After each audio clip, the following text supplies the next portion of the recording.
South Alligator River. Fish biologist Thor Saunders and his team monitor barramundi populations across the Northern Territory in order to set fishing quotas. One of our major charters is to look after barramundi, probably the most iconic species up here. They're a very important commercial and recreational species. What we do is count the numbers of juveniles each year, and that gives us an indication of how successful the wet season was. To better handle the fish, they're employing a special technique called electrofishing.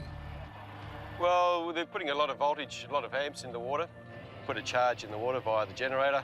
In the box we can control the voltage and the current through this box, and it temporarily stuns the fish. So as they're stunned, we just scoop them up, put them in the holding tank at the front, measure them, identify them, and we can release them and move on. While it looks like they're a fair bit of stress, they actually can't feel anything, and as soon as you take them out of that field, they recover, and you could actually see quite a few fish were swimming off as soon as the boat passed. So it's a pretty non-invasive form of surveying the fish stocks.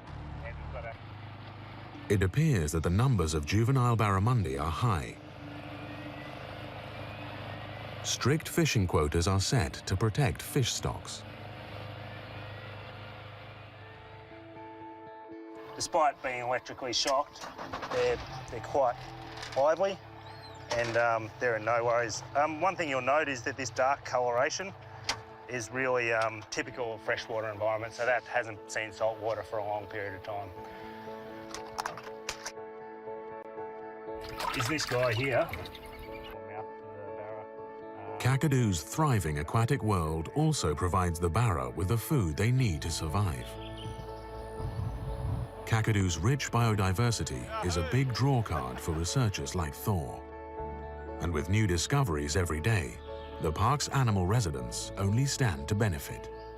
It's fantastic coming up here. Like you can just see its beautiful surroundings. There's just so much wildlife and like abundance of fish and everything like that. Being a fish biologist, it's great seeing this sort of level of health in an ecosystem. Having areas like Kakadu are going to be extremely important in maintaining this type of biodiversity.